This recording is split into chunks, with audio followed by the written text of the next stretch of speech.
তোমারি নূরে তোমারি নূরে জগৎ উজালা সাল্লি আলা তুমি রহমত ওয়ালা বলুন সাল্লি আলা তুমি রহমত ওয়ালা আর মহব্বতে সাল্লি আলা তুমি রহমত ওয়ালা বলুন সাল্লি আলা তুমি রহমত ওয়ালা ইয়া রাসূলুল্লাহ বলো ইয়া হাবিবাল্লাহ মুহাব্বত ইয়া রাসূলুল্লাহ বলো ইয়া হাবিবাল্লাহ ও হে প্রাণের রাসূল তুমি রহমতের মূল হে প্রাণের রাসূল তুমি রহমতের ঠিক না বেঠিক আল্লাহ রাব্বুল আলামিন বলেন ওয়ামা আরসালনাকা ইল্লা রাহমাতাল লিল আলামিন ঠিক না বেঠিক সূরা আল আম্বিয়ার 107 নম্বর আয়াত এই আয়াত দ্বারা প্রমাণ হয়ে যায় রহমতের মূল রহমতের কেন্দ্র রহমতের সেন্টার হলেন আমাদের প্রিয় নবী আল্লাহ রাব্বুল আলামিন সমগ্র সৃষ্টির জন্য তামাম রাব্বুল আলামিন রহমত করে রহমত দাতা হিসেবে রহমত দানকারী হিসেবে আমাদের প্রিয় নবীকে পাঠালেন আল্লাহ বলেন ওহে আমার বন্ধু হাবিব আমি আপনাকে পাঠালাম শুধু মানুষের জন্য নয় শুধু পৃথিবীর জন্য নয় সমগ্র জগতের জন্য সৃষ্টির জন্য রহমত করে আওয়াজ দিয়ে বলুন সুবহানাল্লাহ ঠিক না বেটি আল্লাহ বলেন আলহামদুলিল্লাহি রাব্বিল আলামিন আল্লাহর প্রশংসা সেই মহান রব্বুল আলামিন সকল প্রশংসা তার জন্য যিনি সমগ্র জগতের সমগ্র সৃষ্টির প্রতিপালক ঠিক না বেটি শুধুমাত্র তিনি মানুষের রব নয় শুধুমাত্র তিনি জিনের রব নয় মানুষ জিন শুধু তা নয় শুধু দুনিয়ার রব নয় তিনি সর্বজগতের সর্বসৃষ্টির রব আবার আমাদের প্রিয় নবীকে বললেন ওহে আমার বন্ধু আমি যেমন সর্বসৃষ্টির রব আমি যেমন সর্বসৃষ্টির প্রতিপালক আপনিও তেমন সকল সৃষ্টির জন্য রহমত কি সুন্দর মিল আল্লাহ নিজে করে দিলেন দুটোটাই কোরআন শরীফের আয়াত রব্বুল আলামিন রাহমাতাল লিল আলামিন এটা কারো বানানো কথা নয় আল্লাহর কোরআন সাক্ষ্য দিচ্ছে সমগ্র জগতের সমগ্র সৃষ্টির জন্য রব হলেন আল্লাহ রাব্বুল আলামিন এবং সমগ্র সৃষ্টির জন্য সমগ্র জগতের জন্য রহমত হলেন আমাদের প্রিয় নবী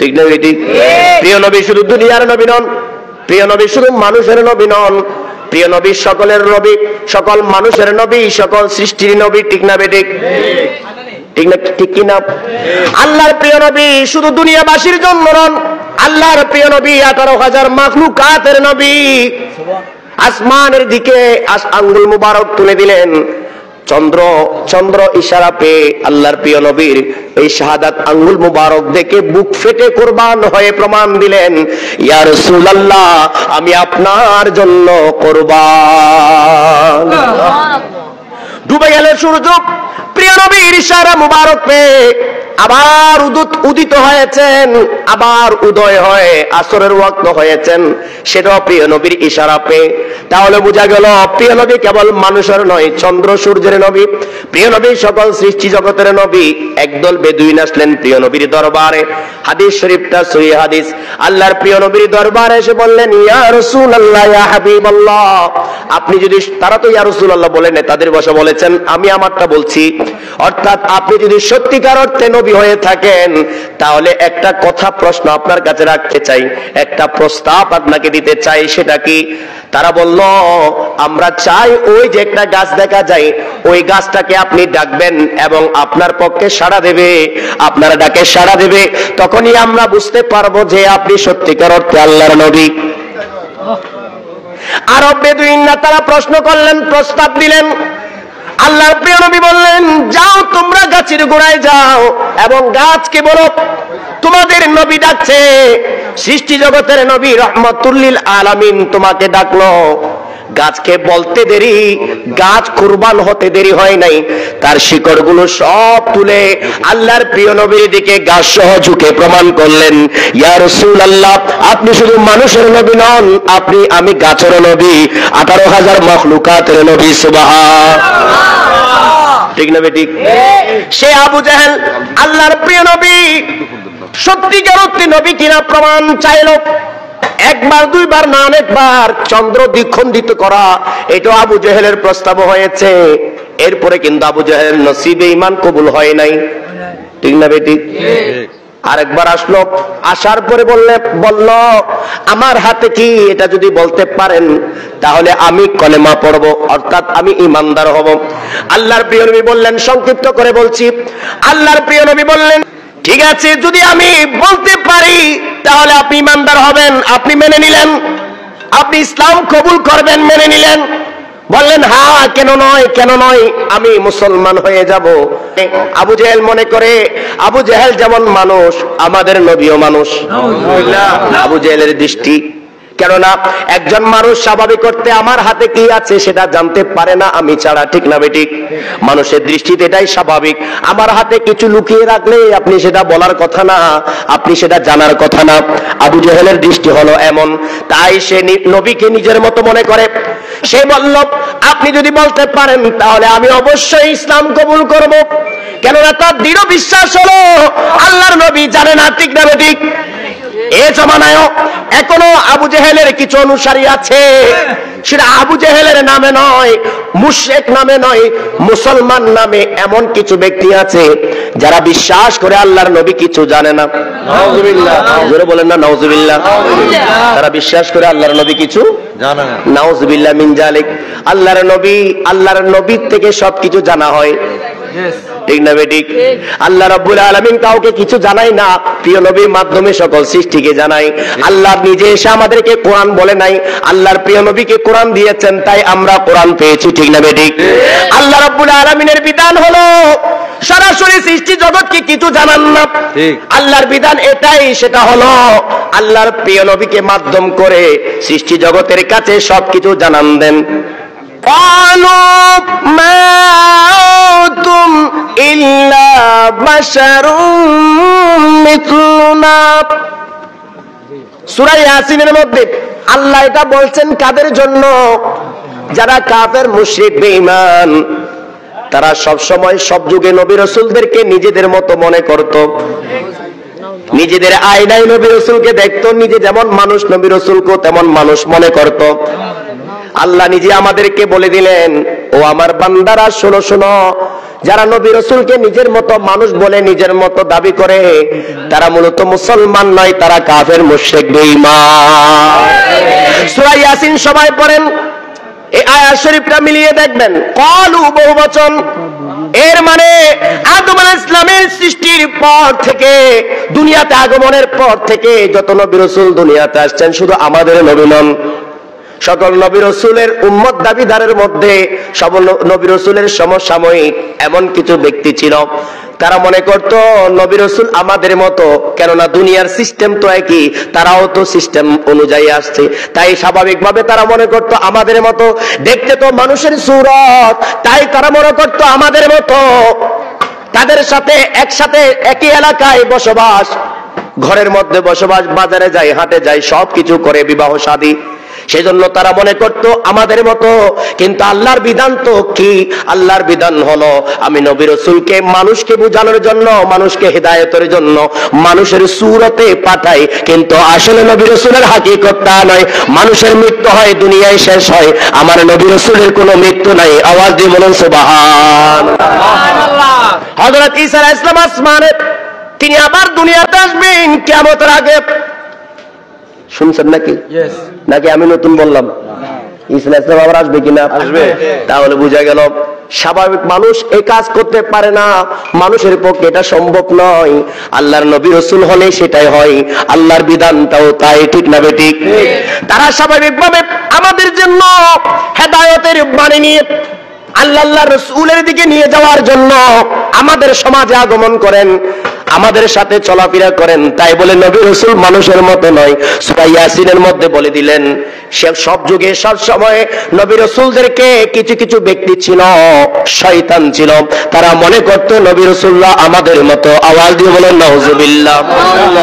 না না না, নবী রাসূল কারো মতো নয়। নবী রাসূলের তুলনা সৃষ্টি জগতের মানুষের সাথে হয় না, আর আমাদের নবীর তুলনা নবীদের মধ্যে হয় না, ঠিক না বেঠিক? মানুষ তো দূরের কথা, আমাদের নবী কেমন নবী? তিনি কুল কায়নাতের মালিক নবী, কুল কায়নাতের মূল নবী, সৃষ্টি জগতের মূল নবী। সেই নবীর সাথে কোন নবীর তুলনা হয় না, তিনি হলেন আমাদের নবী। আওয়াজ দিয়ে বলেন সুবহানাল্লাহ। তাহলে সূরা ইয়াসিনের মধ্যে আল্লাহ রাব্বুল আলামিন প্রমাণ করে দিলেন ক্বালু মা আনতুম ইল্লা বাশারুম মিসলুনা। এই আয়াতটা, এই শব্দগুলো, এই বাক্যগুলো মুসলমানের নয়, কাফের মুশরিকদের। কারা? তারাই মনে করতো নবী রাসূল আমাদের মতো।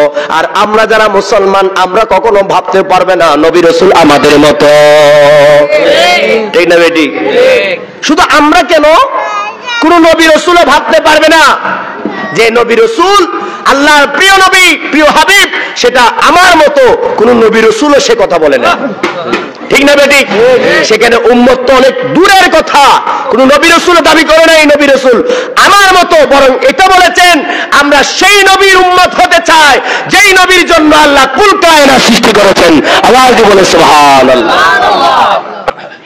আবু জেহেলের দৃষ্টি আর সাহাবায়ে কেরামের দৃষ্টি এক নয়। আবু জেহেলের ভাবনা সাহাবায়ে কেরামের ভাবনা এক নয়। ঠিক। সাহাবায়ে কেরাম সবসময় বলতেন ইয়া রাসূলুল্লাহ, ইয়া হাবিবাল্লাহ, আমরা আপনার সাথে আছি, মানে আমরা আল্লাহর সাথে আছি, ঠিক না ঠিক? কেননা প্রিয় নবীর পক্ষে যাওয়া আল্লাহর পক্ষে যাওয়া, প্রিয় নবীর হওয়া আল্লাহরই হওয়া, এটাই বাস্তব, এটাই সত্য। কেননা প্রিয় নবী আমাদের জীবনের মূল। সুবহানাল্লাহ। কিন্তু আবু জেহেল সেটা মনে করত না, বরং সবসময় প্রশ্ন করে মানুষকে বিভ্রান্তি করার চেষ্টা করত।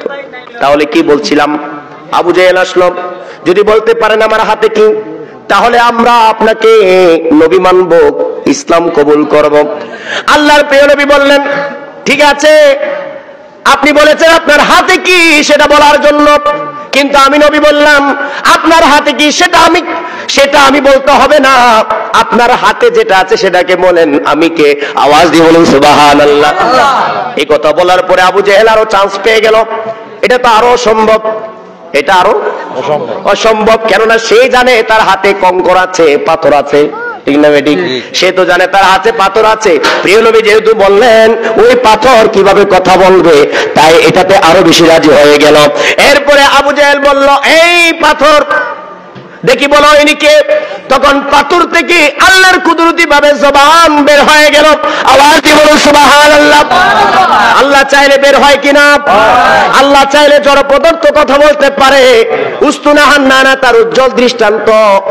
শুকনা খেজুর গাছ, যে গাছের মধ্যে দাঁড়িয়ে প্রিয় নবী খুতবা দিতেন, আলোচনা করতেন, রহমতুল লিল আলামিন, আমাদেরকে রহমত দান করতেন। সুবহানাল্লাহ। সেই উস্তুনা হান্নানা খেজুর গাছের কুটি, শুকনা খেজুর গাছ। স্বাভাবিক করতে শুকনা খেজুর গাছে প্রাণ থাকে না। সেই খেজুর গাছের মধ্যে দাঁড়িয়ে খুতবা দিতেন প্রিয় নবী। একদিন একজন মা সাহাবী, মদিনার সাহাবী, আল্লাহর প্রিয় নবীর আশিকা, তিনি এসে বললেন ইয়া রাসূলুল্লাহ, আপনি তো দাঁড়িয়ে দাঁড়িয়ে খুতবা দেন খেজুর গাছের খুঁটিতে, সেটা স্বাভাবিকভাবে একটু আঁকাবাঁকা, কষ্ট হয়। প্রিয় নবীর পিঠ মুবারকের মধ্যে কষ্ট হতেন, এই জন্য মা সাহাবী তিনি সেটা উপলব্ধি করে বলছেন ইয়া রাসূলুল্লাহ, আমার তো সম্পদের অভাব নাই, আমাকে আল্লাহ তৌফিক দিয়েছেন, আপনি যদি আমাকে অনুমতি দেন তাহলে আপনার জন্য একটা সুন্দর করে কাঠের মিম্বার বানিয়ে দেই। আওয়াজ দিয়ে বলুন সুবহানাল্লাহ।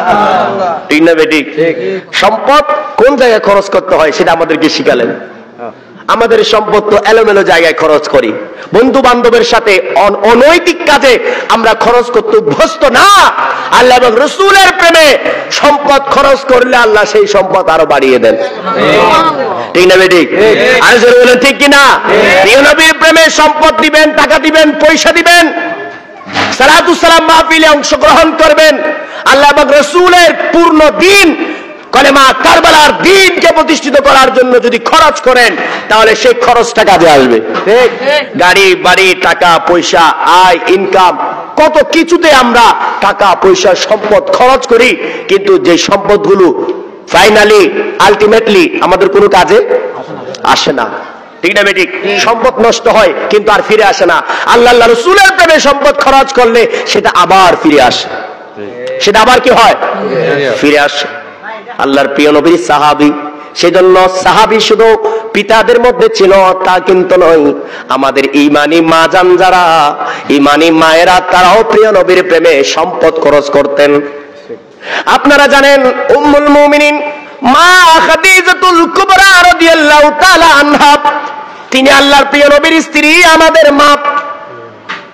সেই সময়ের মধ্যে বড় ব্যবসায়ী, অনেক সম্পদের মালিক তিনি। বর্তমানে যে শিল্পপতি দেখছেন তাদের থেকে বড় সম্পদশালী। এমন মা আল্লাহর প্রিয় নবীর সাথে শাদী মুবারক হওয়ার পরে ইসলামের এই ক্রান্তিকাল সময়ে, কঠিন সময়ে তিনি বলছেন, ইয়া রাসূলুল্লাহ, ইয়া হাবিবাল্লাহ, আমার উপার্জিত সম্পদ ইসলাম প্রতিষ্ঠার জন্য আমি দিয়ে দিলাম। এই সম্পদের মালিক এখন আমি নই, এই সম্পদের মালিক ইসলাম, এই সম্পদের মালিক দ্বীন, এই সম্পদের মালিক আল্লাহ এবং তার রাসূল। আওয়াজ দিয়ে বলো সুবহানাল্লাহ।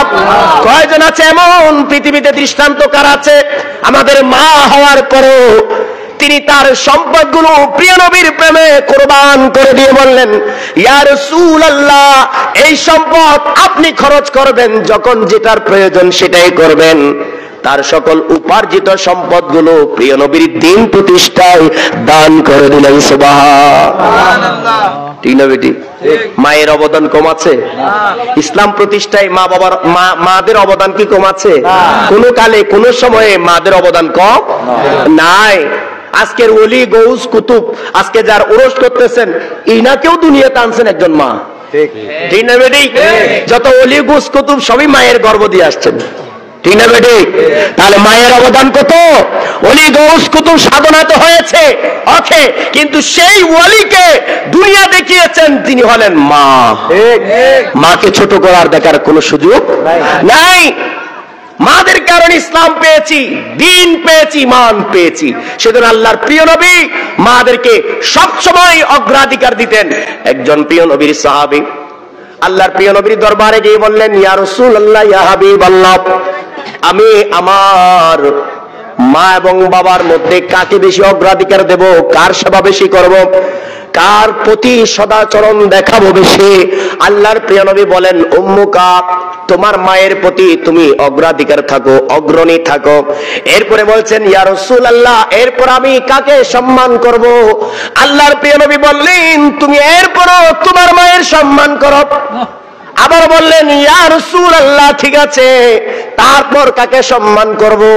আবার প্রিয় নবী রিপিট করলেন, ও আমার সাহাবী, তুমি এরপরও তোমার মাকে সম্মান করো। কোন একটা কথা তিনবার বললে আমরা বলি গুরুত্ব বেশি, এটার মানে হলো গুরুত্ব বলে না। একটা কথা গুরুত্বপূর্ণ হলে আমরা বারবার রিপিট করি। ক্লাসের মধ্যে টিচাররা গুরুত্বপূর্ণ ওয়ার্ড, বাক্যটি, সেন্টেন্সটি বারবার বলে। ঠিক না বেটি? ঠিক প্রিয় নবী বারবার বলছেন। এটার মানে তিনবার আর সাতবার বোঝানোর জন্য নয়, এটার মানে হলো মায়ের গুরুত্বটা বেশি। সুবহানাল্লাহ বলেন না? ইয়া রাসূলুল্লাহ, ইয়া হাবিবাল্লাহ, এরপরে আমি কাকে সদাচরণ করব, সম্মান করব? এরপরে বলেন, সুম্মা বাকা সুম্মা আবুকা, এরপরে বাকা বাকা, তোমার আব্বাকে করো, তারপর অমুক অমুক অমুক, পরবর্তী যারা আছে দুনিয়াতে আত্মীয় স্বজন সবার প্রতি সম্মান দেখাও। তাহলে বোঝা গেল মায়ের সম্মান আল্লাহর প্রিয় নবী দিয়েছেন। সেটা কোন মা? যেই মা আইয়ামে জাহালিয়াতের মধ্যে কোনো ইজ্জত পায় নাই, সম্মান পায় নাই। সেটা কোন বোন, কোন কন্যা যাদেরকে আইয়ামে জাহালিয়াতের মধ্যে নিজের বাবা হওয়ার পরও নিজের মেয়েকে উত্তপ্ত বালির নিচে দাফন করে হত্যা করেছে। সেই কঠিন সময় থেকে আল্লাহর প্রিয় নবী ইসলাম দিয়েছেন, ইজ্জত দিয়েছেন, সম্মান দিয়েছেন। ভাইয়ের সম্মান, মায়ের সম্মান, বাবার সম্মান, কন্যার সম্মান, স্ত্রীর সম্মান, সবার সম্মান দিয়েছেন। সব কিছুর মূলে আছেন আমাদের নবী। ঠিক না বেঠিক? আমরা এখনো দেখতে পাই বিভিন্ন ধর্মের নামে অধর্ম উগ্রবাদীদের মধ্যে ধর্ম যদিও অনেক কিছু বলে না, কিন্তু উগ্রবাদীরা মা বোনদেরকে সম্মান দেয় না, ইজ্জত দেয় না। ইসলাম মা বোনদেরকে যতটুকু ইজ্জত দিয়েছে পৃথিবীর আর কোথাও সেই ইজ্জত নাই, ঠিক না ঠিক? এখনো মা বোনদেরকে পণ্য মনে করে, মা বোনদেরকে ব্যবহারযোগ্য মনে করে। নাউজুবিল্লাহ, ইসলাম বলে না। ইমান ইসলামের দায়িত্বে, কলেমার দায়িত্বে, কলেমা কবুলের দায়িত্বে, আল্লাহ এবং রাসূলের ভালোবাসার ক্ষেত্রে ভাই বোন সবাই সমান। সুবহানাল্লাহ বলেন, আর জোরে বলেন সুবহানাল্লাহ। মান আমিলা সালিহান মিন যাকারিন আও উনসা, আল্লাহর প্রিয় নবী বললেন, যখর বলেন, ভাই বলেন, বোন বলেন, তাদের মধ্যে কেউ যদি আমল করে ফাহুয়া মুমিন, তার পরিচয় হলো সেই মুমিন। সুবহানাল্লাহ বলেন না? ভাই হলে সওয়াব একটু বেশি, বোন হলে সওয়াব একটু কম, সেটা বলা যাবে না, ঠিক না ঠিক? তাহলে মায়ের সম্মান বেশি, ইজ্জত বেশি, আর এটা আমাদের প্রিয় নবী দান করেছেন, ঠিক না ঠিক?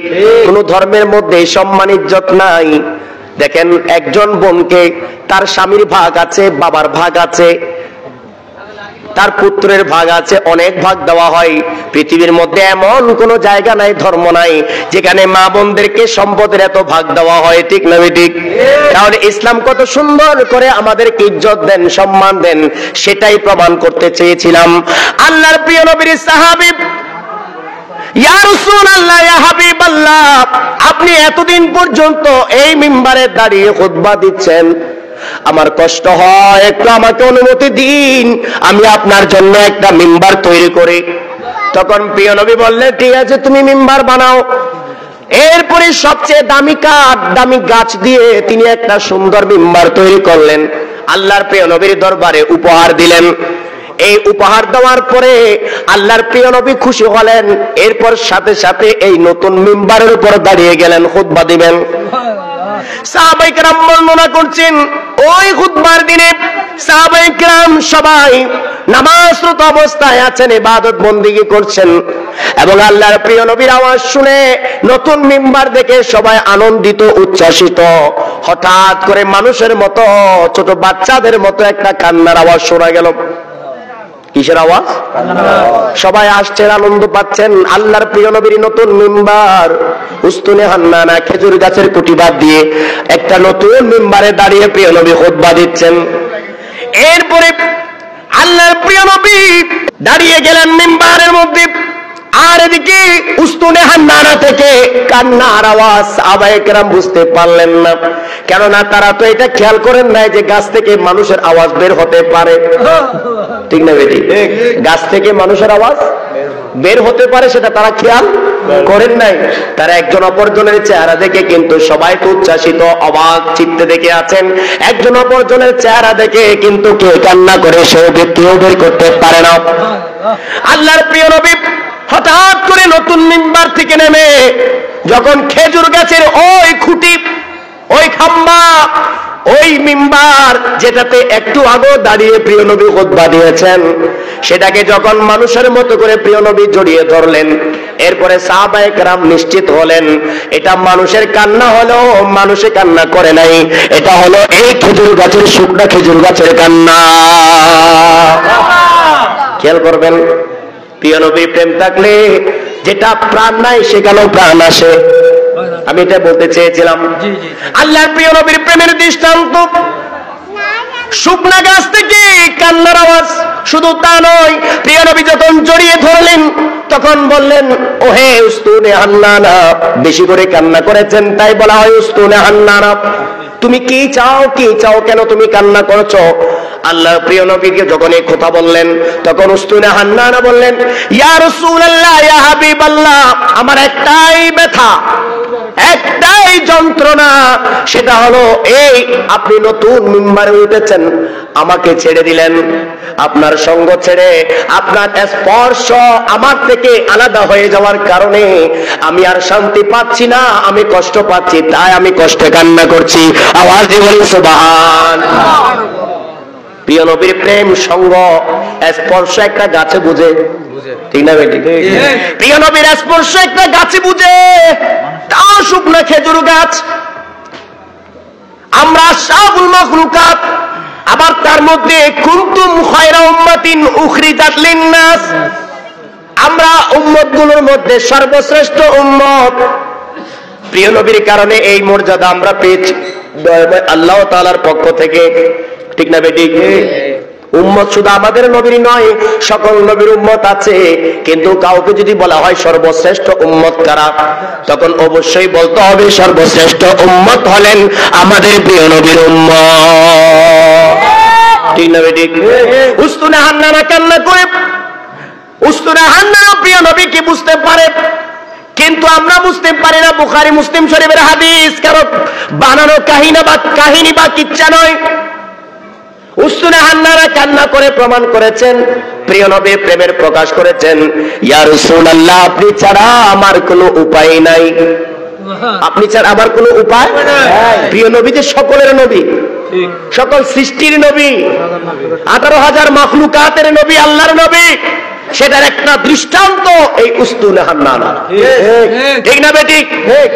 আল্লাহর প্রিয় নবী যখন বললেন ঠিক আছে তুমি কান্না থামাও, কিন্তু সত্য এই যে আমি তো নতুন মেম্বারে উঠতে হবে, এটা তোমাকে অবহেলা নয়, এটা আমার সিস্টেম, আমি নতুন মেম্বারে উঠব, দেখি বলো তোমাকে কি দিলে তুমি খুশি হবা। তখন প্রিয় নবীকে বললেন, ইয়া রাসূলুল্লাহ, আমার কিছুই লাগবে না, আপনাকে লাগবে। আওয়াজ দিয়ে বলো সুবহানাল্লাহ। কিছু বলে না, আমার কিছুই প্রয়োজন নাই, ইয়া রাসূলুল্লাহ, কেবল আপনাকে প্রয়োজন। এটা বলার পরে প্রিয় নবী বললেন, ঠিক আছে তুমি যেহেতু নিজ থেকে বলবা না, আমি তোমাকে বললাম, আমি তোমাকে ঘোষণা দিলাম, তোমাকে আমি জান্নাত দেব। সুবহানাল্লাহ বলে। কে দিতে পারেন? কে দান করতে পারেন? মালিক ছাড়া কেউ দান করতে পারে না, মালিক হলে তো দান করতে পারেন। আল্লাহর প্রিয় নবী দান করছেন, আমি তোমাকে জান্নাত দেব। সুবহানাল্লাহ। প্রিয় নবী বললেন, আবু বকর বিল জান্নাত, উমর বিল জান্নাত। নাম ধরে ধরে প্রিয় নবী 10 জন সাহাবীর স্পেশাল নাম ধরে বললেন। আশরায়ে মুবাশশারা যাদেরকে বলা হয় 10 জন প্রিয় নবীর প্রিয় সাহাবী, যাদেরকে প্রিয় নবী নাম ধরে ধরে বললেন তোমরা জান্নাতি। আওয়াজ দিয়ে বলুন সুবহান। মালিক ছাড়া কেউ জান্নাত বন্টন করতে পারে না। জান্নাত জাহান্নাম সেটা হাসরের ময়দানে হওয়ার কথা, কিন্তু প্রিয় নবী দুনিয়াতে ফয়সালা দিলেন, আবু বকর বিল জান্নাহ, আমার আবু বকর জান্নাতি। এই আশরায়ে মুবাশশারের কথা সবাই বলে, তাদের ক্যালেন্ডারের মধ্যে আমরা দেখি, ঠিক না বেটি? তাদের জায়গায় তাদের বই পুস্তক আশরায়ে মুবাশশারা। তাহলে আশরায়ে মুবাশশারা তো আল্লাহ বলে নাই, হাদিস শরীফ দ্বারা প্রমাণ, আয়াত শরীফ না, কোরআনের আয়াত না, হাদিস দিয়ে প্রমাণ। হাদিস শরীফ তাহলে বলেছেন আল্লাহ নয়, সরাসরি প্রিয় নবী বলেছেন। আল্লাহ বলে নাই যে আবু বকর বিল জান্নাহ, উমর বিল জান্নাহ, প্রিয় নবী বলেছেন আবু বকর বিল জান্নাহ, উমর বিল জান্নাহ। আল্লাহ এটা বলেছেন, ওয়া মা ইয়াতিকু আনিল হাওয়া ইন হুয়া ইল্লা ওয়াহয়ু ইউহা, আমার নবী যা বলেন তাই আমার বাণী। আওয়াজ বলে সুবহানাল্লাহ। আলাইহি তাকবীর, আল্লাহু আকবার, আলাইহি সালাম। আমি তোমায় ভালোবাসি, তোমার জন্য হাসি, তোমার জন্য কাঁদি হাসি। তাহলে আল্লাহ বলতে হয় না, প্রিয় নবী বলায় কে বলা? আল্লাহ। বলেন কে বলা? আল্লাহ বলা। তাহলে এই জান্নাত ঘোষণা দিলেন প্রিয় নবী, জান্নাতি বানালেন প্রিয় নবী সাহাবায়ে কেরামকে। শুধু 10 জন নয়, প্রিয় নবীর প্রিয় সাহাবী সবাই জান্নাত। আহলে বাইতের আপন যারা তারা সবাই জান্নাতি। আহলে বাইতের খুনির আপন যারা, দুশমনের আপন যারা, তারা কি জান্নাতি না জাহান্নামী? পক্ষ কয়টা? বলে না পক্ষ কয়টা? হক বাতিল, সত্য মিথ্যা, আলো আধার, ঠিক না বেঠিক? স্পষ্ট। আহলে বাইতের পক্ষে যারা, তারা আহলে বাইতের দুশমনের দিকে যেতে পারে না।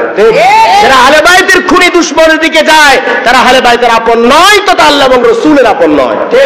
যারা আল্লাহ এবং রাসূলের আপন নয়, তারা জান্নাতি নয়।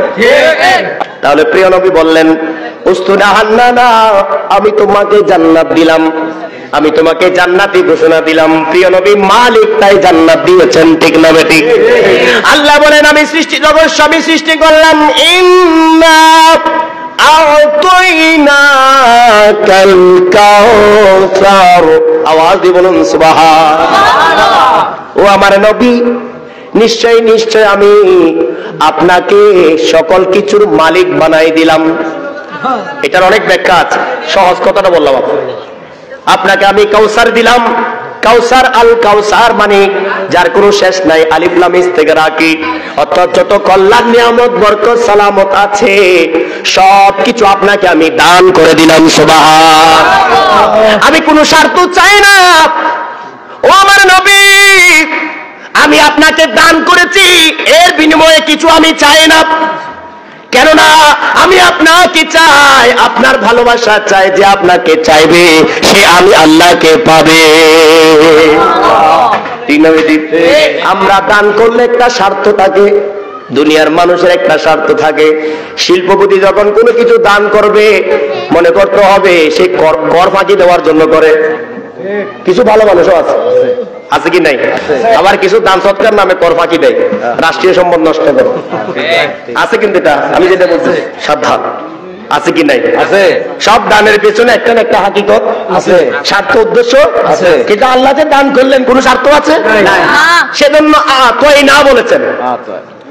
এত করা এটা এমন দান যার আর বিনিময় নাই। আল্লাহ সব সৃষ্টি করে দান করে দিলেন। ও আমার বন্ধু, আমি আপনাকে সব কিছু দান করে দিলাম। জান্নাতের স্রষ্টা আল্লাহ জান্নাতের মালিকানা দিয়েছেন প্রিয় নবীকে। সুবহানাল্লাহ বলেন। হুজুর, মালিক বানাই দিলে কোনো শিরক হবে না? আপনি তো জমির মালিক, গরুর মালিক, ঘরের মালিক। বলতে ঘরের মালিক কোথায়? বললে কি বলে? ঘরের মালিক কোথায়? গরুর মালিক কোথায়? তো গরুর মালিক ঘরের মালিক বললে কি আসল মালিক শেষ হয়ে যায়? আল্লাহ তো স্বীকার হয়ে যায়। আল্লাহ মালিক, সব কিছুর মূলে আছেন আল্লাহ রাব্বুল আলামিন। তিনি সকল কিছুর স্রষ্টা, ঠিক না? ঠিক। যখন প্রিয় নবীকে মালিক বলা হয় সেটা আল্লাহর মালিকানা অস্বীকার নয়, বরং স্বীকার করা হয়, ঠিক না? ঠিক। কারণ প্রিয় নবীকে বলা মানে আল্লাহকে মেনে নেওয়া। আল্লাহকে ধরা যায়, ছোঁয়া যায়, দেখা যায়। আল্লাহর সাথে কোনো বান্দার সম্পর্ক আছে সরাসরি? কিন্তু আছে, সরাসরি আছে না, প্রত্যক্ষ নাই, পরোক্ষ আছে। প্রত্যক্ষ সম্পর্ক একমাত্র আমাদের নবীর সাথে। সুবহানাল্লাহ বলবেন না? ঠিক না? ঠিক। তাহলে প্রিয় নবীকে মালিক বললে আল্লাহর মালিকানা অস্বীকার, শিরিক আর বেদাত হয় না। এটা অজ্ঞ জাহেল মূর্খ যারা, শয়তান ইবলিসের অনুসারী যারা, তারা মনে করতে পারে। ঠিক না? ঠিক। আল্লাহর বান্দা প্রিয় নবীর উম্মত এই ধারণা করবে না যে রাসূলকে মালিক বললে মনে হয় আল্লাহকে মালিক অস্বীকার হয়। নাউযুবিল্লাহ বলেন। কুল ইয়া ইবাদি, দুইবার আসছে আয়াত। ও আমার বন্ধু, আপনি বলুন, ওহে আমার বান্দা।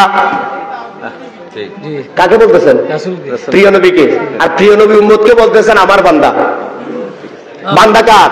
আল্লাহ। কিন্তু কোরআনে বলতেছেন আপনি বলুন আমার বান্দা। সুবহানাল্লাহ বলেন না? এখানে বান্দা মানি গোলাম, এখানে বান্দা মানি আপন, এখানে বান্দা মানি প্রকৃত উম্মত। এটার অনেক ব্যাপক আলোচনা আছে, ঠিক না? ঠিক।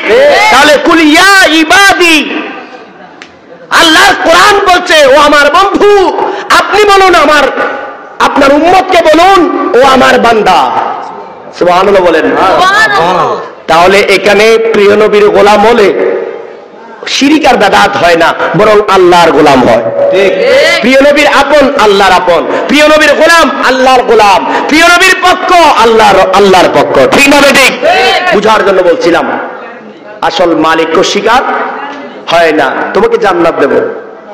উস্তুনে হান্নানা বললেন, ইয়া রাসূলুল্লাহ, ইয়া হাবিবাল্লাহ, আমি তো জান্নাত চাই না, আপনাকে চাই। সুবহানাল্লাহ, সুবহানাল্লাহ। আমি জান্নাত চাই না। আমরা তো খুশি, নামাজ পড়ি জান্নাতের জন্য, রোজা রাখি জান্নাতের জন্য, কোরআন পড়ি জান্নাতের জন্য, আমল করি জান্নাতের জন্য, ঠিক না? বেটি, জান্নাত দিলে আমাদের আর কিছু লাগবে না, আল্লাহও লাগবে না, ঠিক না? বেটি, জান্নাত দিলে আমাদের আর আল্লাহ রাসূলের প্রয়োজন নাই, কারণ আমাদের সবকিছু জান্নাতের জন্য, ঠিক না? ঠিক।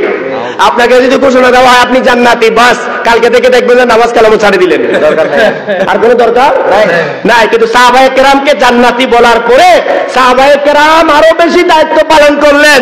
আরে হ্যাঁ, আমার থেকে তো আরো বেশি দায়িত্ব পালন করতে হবে, কারণ আমি তো কাছে চলে গেছি। কাছের মানুষ দায়িত্ব পালন বেশি করে, ঠিক না? বেটি, কাছে গেলে দায়িত্ব অবহেলা নয়, আরো বেশি সতর্ক হয়ে যায়। আমাদেরকে জান্নাতি বললে বাস আমাদের কিছু, হুজুর এত বছর নামাজ পড়লাম একবার জান্নাতের জন্য, কিসের জন্য? আর সাহাবায়ে কেরামকে যখন প্রশ্ন করা হয়, ও আমার সাহাবী তুমি আমার কাছে চাও, আমি তোমাকে দান করব, আমি তোমাকে দান করব। খেয়াল করবেন, প্রিয় নবীর সাহাবীর কাছে বললেন, ও আমার সাহাবী তুমি আমার কাছে চাও, আমি তোমাকে দান করব। একটু আগে বলেছি এই কথাটা পৃথিবীর মধ্যে আর কেউ বলতে পারবে না, পারে? এটা আল্লাহর নবী ছাড়া আর কেউ বলতে পারবে না। আল্লাহর নবীর আপন তারাই এই ক্ষমতা রাখে, ঠিক না বেটি? সেজন্য বলা হয়, প্রিয় নবী বলেন আমি তোমাকে দান করব, এর মানে হলো সব কিছুর মালিকানা আল্লাহর নবীকে দান করা হয়েছে। আল কাউসার বলে সুবহানাল্লাহ। সাহাবী বললেন ইয়া রাসূলুল্লাহ আমি কিছুই চাই না, কিছুই চাই না, তুমি কি জান্নাতে থাকতে চাও না? হ্যাঁ ইয়া রাসূলুল্লাহ, তবে আমার আসল উদ্দেশ্য জান্নাত নয়। তো কি চাও? একটু চাও আমার কাছে, আমি তোমাকে দান করব। তখন প্রিয় নবীর সাহাবী বললেন ইয়া রাসূলুল্লাহ জান্নাত একটা দুইটা নয়, 8টা জান্নাত। কয়টা? বলেন কয়টা? 8টা জান্নাত। কিন্তু আমার একটা আবদার হলো, ওই জান্নাতে যখন যাব আমি তো নিশ্চিত যে আল্লাহ রাসূলের গোলাম আপন হিসেবে আমি জান্নাতি। আওয়াজ বলুন সুবহানাল্লাহ। কিন্তু আমি ওই জান্নাত চাই না ইয়া রাসূলুল্লাহ, মিশকাতুল মাসাবির হাদিস। আমি জান্নাত চাই না, আমার আসল চাওয়া হলো আপনি। আমি আপনাকে চাই, আমার আল্লাহ আমাকে জান্নাত দিল, কিন্তু আমি আপনার সাথে থাকতে পারলাম না। দুনিয়াতে যেভাবে আপনার সাথী হয়ে আছি, জান্নাতও আপনার সাথী হয়ে থাকতে চাই। সুবহানাল্লাহ বলেন। আমাদেরকে যদি বলেন অসুবিধা নাই, 8 তলা, 1 তলায় দিলে হলো, কি বলেন? কয়টা জান্নাত? 8 তলা। আর কি ধরে নেন 8 তলা। কয় তলা? 8 তলা। হুজুর একটাতে দিয়ে দিলে হয়, কি বলেন? আর সাহাবীরা বলেন না, একটাতে দিলে হবে না। দুনিয়াতে যেমন আপনার সাথী, কবরে হাসরও জান্নাতও আপনার সাথী হয়ে থাকতে চায়। এই নবী ঠিক, এই নবী ছাড়া সেই জান্নাতের মূল্য নাই। প্রিয় নবী না থাকলে সে জান্নাতের মূল্য নাই। তাই সাহাবায়ে কেরাম চাইতেন ভিন্ন ভাবে, আর আমাদের চাওয়াটা ভিন্ন না। আমাদের চাওয়া সাহাবায়ে কেরামের চাওয়ার মতো হতে হবে, ঠিক না বেঠিক?